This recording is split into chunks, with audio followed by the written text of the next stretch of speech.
as soon as I said, no, I want to have the baby, he broke up with me and was dating a new girl within a couple weeks. And so there I was, 17, alone, facing depression. I dropped out of regular school because I was so embarrassed. I didn't want to go to school pregnant. It's Channel Mom with Jenny Dean Schmidt. We're here for you. You know, I was a teen mom. I had my son, Corey, when I was 17 years old. And but before that, I got pregnant and chose abortion when I was 15, and that's something that I really regret now. But, you know, I became sexually active at a very young age. I grew up with my mom and my stepdad. I didn't even know my biological dad till I was 28 years old. And really, I was looking for love in all the wrong places. My stepdad was like the lonely figure in The Lazy Boy. He didn't really interact with us. I didn't have that father love. And I, you know, got a boyfriend and became sexually active and found myself pregnant rather quickly. And then at 15, I was just scared out of my mind.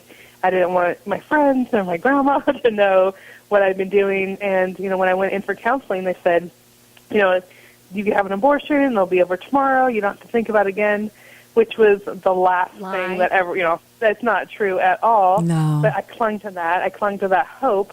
And again, found myself pregnant at 17, and this time I knew I wanted to have my baby because I'd gone through so much pain and so much regret over my abortion that I knew I wasn't going to make that choice again. And it was the same boyfriend, and he, again, wanted me to have an abortion. And as soon as I said, no, I want to have the baby, he broke up with me and was dating a new girl within a couple weeks. And so there I was, 17, alone, facing depression. I dropped out of regular school because I was so embarrassed. I didn't want to go to school pregnant.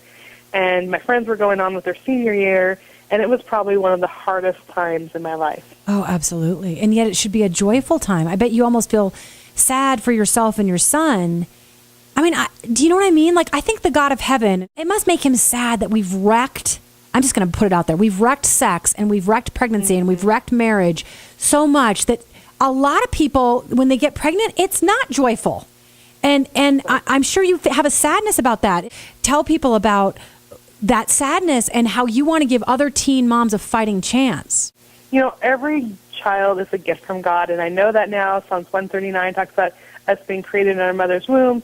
And, you know, I felt so guilty and ashamed being pregnant that it was really hard for me to be excited. Like, I'm going to have a baby. And, well, you know, once he got here, I was excited, and I just loved him with all my heart. But it does, when we step out of God's order of things, it turns what should be this joyful situation into a very hard, painful situation. And I felt almost guilty for being excited that I was going to have a baby because there was so much conflict and trauma around, you know, being pregnant and losing my boyfriend and dropping out of school, that it was really hard to celebrate. And so this is like packaging up all that love, all that encouragement, all that support that I received as a young mom into a little book.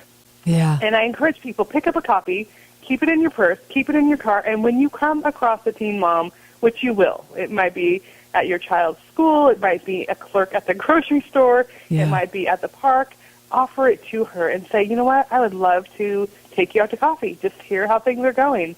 There are so many young moms out there that just need someone to believe in them.